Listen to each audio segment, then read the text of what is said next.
선교 역사에서 샤를마뉴 대제를 알아야 하는 이유는 그가 선교의 확장과 선교의 위험을 동시에 보여주는 인물이기 때문입니다. 그는 서유럽의 넓은 지역을 기독교 세계 안으로 편입시키는 데 큰 역할을 했습니다. 그러나 그의 방식은 오늘날 우리가 말하는 자발적 복음 전도와는 달랐습니다. 기독교 신앙은 제국의 질서, 정치 권력, 통치 정책과 깊이 결합되었고 그 과정에서 복음이 권력의 도구처럼 사용될 수 있는 위험도 함께 드러났습니다. 따라서 샤를마뉴는 위대한 기독교 군주로만 볼 수 없고 복음이 국가 권력과 결합할 때 어떤 긴장과 왜곡이 생길 수 있는지를 생각하게 하는 중요한 역사적 인물입니다. 샤를마뉴 대제를 이해하기 위해서는 먼저 프랑크 왕국의 역할을 살펴볼 필요가 있습니다. 프랑크 왕국은 서로마 제국이 무너진 이후 서유럽에서 강한 영향력을 갖게 된 게르만계 왕국이었습니다. 서로마 제국의 행정과 군사 질서가 약해진 뒤 서유럽은 여러 민족과 왕국으로 나뉘어 있었고 정치적, 문화적으로 불안정한 상태에 있었습니다. 이때 프랑크 왕국은 서유럽을 다시 하나의 질서 안으로 묶어가는 중요한 세력으로 성장하였습니다. 이 프랑크 왕국을 가장 강력하게 이끈 인물이 샤를마뉴 대제입니다. 샤를마뉴는 프랑스어식 이름이며 라틴어로는 카롤루스 마그누스, 독일어권에서는 카를 대제 또는 칼 대제라고도 불립니다. 모두 위대한 카를, 곧 찰스 더 그레이트라는 뜻을 지닌 같은 인물을 가리킵니다. 그는 8세기 후반부터 9세기 초까지 프랑크 왕국을 다스리며 서유럽의 넓은 지역을 하나의 기독교 세계 안으로 묶고자 했던 통치자였습니다. 당시 교회와 프랑크 왕국은 서로를 필요로 하고 있었습니다. 교회는 비교적 안정된 조직과 넓은 관계망을 가지고 있었지만 세속 권력의 보호 없이는 정치적 불안 속에서 어려움을 겪을 수 있었습니다. 반대로 프랑크 왕국은 여러 민족과 지역을 하나의 질서 안으로 통합하기 위해 기독교의 권위와 교회의 조직을 필요로 했습니다. 이러한 상황 속에서 샤를마뉴와 로마 교회는 긴밀한 관계를 맺게 되었습니다. 샤를마뉴가 기독교화를 강하게 추진한 데에는 여러 이유가 있었습니다. 그는 자신을 교회를 보호하고 기독교 신앙을 세워야 하는 통치자로 보았습니다.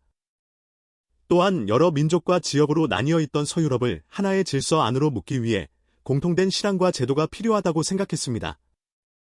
그래서 그에게 기독교화는 복음을 전하는 일이면서 동시에 제국을 통합하고 통치를 안정시키는 방법이기도 했습니다.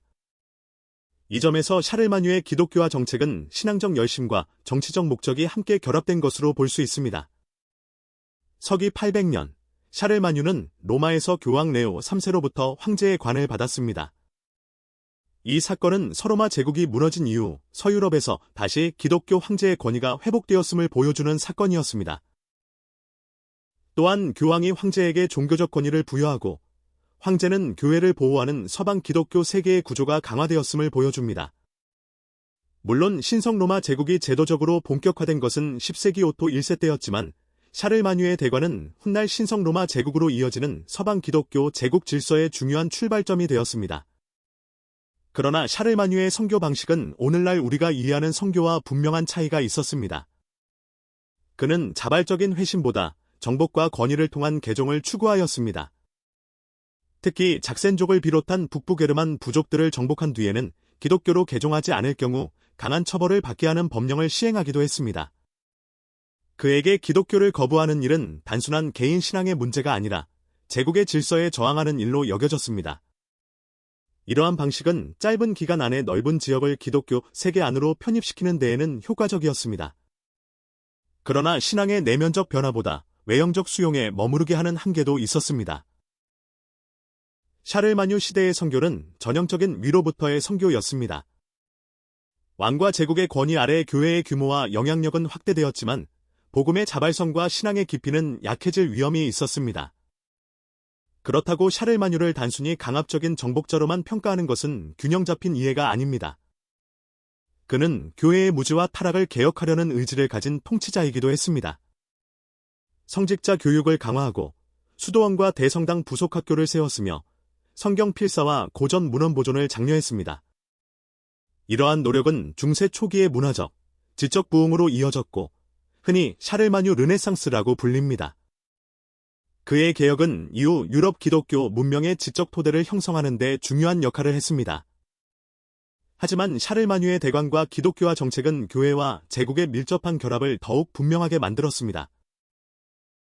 이 결합은 서방 기독교 세계를 형성하는 데 중요한 기반이 되었지만 동시에 기독교의 정치화, 교회의 권력화, 성직자의 부패라는 장기적 문제를 낳는 배경이 되기도 했습니다. 교회가 권력과 가까워질수록 복음의 순수성과 자유로운 증언은 약해질 수 있었습니다. 결국 샤를마뉴가 남긴 선교의 유산은 두 얼굴을 지니고 있습니다. 그는 기독교 세계를 확장하고 중세 유럽 기독교 문명의 틀을 마련한 인물이었습니다. 그러나 그의 선교는 복음의 자유성과 자발성보다 정치적 목적과 제국 질서에 더 가까운 성격을 띠고 있었습니다. 따라서 샤를마뉴는 위대한 기독교 황제로만 기억될 수 없습니다. 그는 복음이 권력과 결합할 때 어떤 위험과 왜곡이 생길 수 있는지를 성찰하게 하는 중요한 역사적 인물로 이해해야 합니다.